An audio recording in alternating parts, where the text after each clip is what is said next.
और उनकी दोस्ती की शुरुआत हुई थी अभी कुछ दिन पहले हॉस्पिटल के कमरे से, जहां पर वो दोनों एडमिट थे। तो दोनों में से जो एक था, उसको अभी कुछ दिन पहले एक पैरालिसिस का अटैक आया था, जिसकी वजह से गर्दन के नीचे की उसकी पूरी बॉडी पैरालाइज हो गई थी और वो अपनी एक उंगली तक नहीं हिला सकता था। और पूरे दिन जो भी नर्स उसके पास में आती, वो उसको एक ही बात कहता कि मुझे कोई ऐसा इंजेक्शन दे दो जिससे कि मैं मर जाऊं, अब मैं और जीना नहीं चाहता, ऐसी जिंदगी का मैं क्या करूं। तो उसका जो दोस्त था उस कमरे में, क्योंकि वो चल फिर सकता था, तो रोज सुबह और रोज शाम को उस कमरे में एक खिड़की थी, उसके पास में जाकर के खड़ा हो जाता और अपने दोस्त को बताता कि उस खिड़की के बाहर क्या चल रहा है। बिल्कुल नीला आसमान है, सफेद बादल है, हल्की हल्की हवा चल रही है और कुछ पंछी उड़ रहे हैं। एक बहुत ही सुंदर बीच है जहां पर कुछ बच्चे मिट्टी के घरौंदे बना रहे हैं।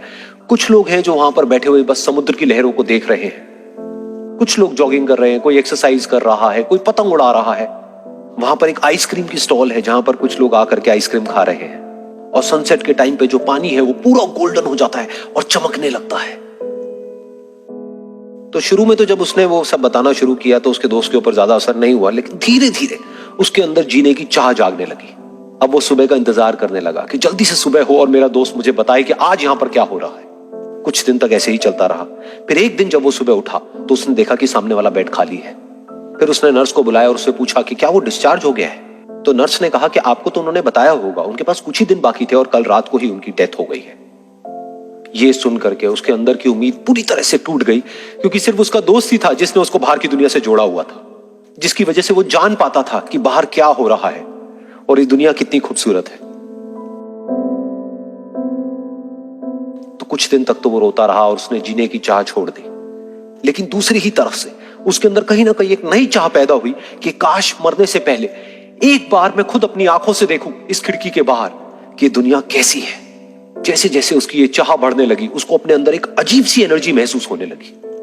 और फिर एक दिन उसने अपनी पूरी ताकत लगा दी और किसी तरीके से वो बेड से नीचे गिरा और पकड़ पकड़ करके किसी तरह से उस खिड़की तक पहुंचा।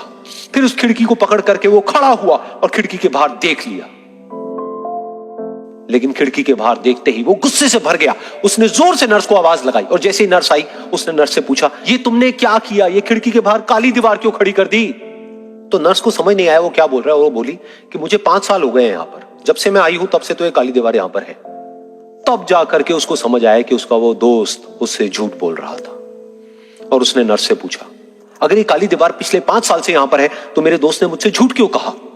तो नर्स थोड़ा सा मुस्कुराई और बोली कि मैं ये तो नहीं जानती कि उन्होंने आपसे झूठ क्यों कहा, लेकिन मैं इतना जरूर जानती हूं कि जो भी कुछ उन्होंने आपसे कहा उसी वजह से आप अभी अपने पैरों पर खड़े हैं।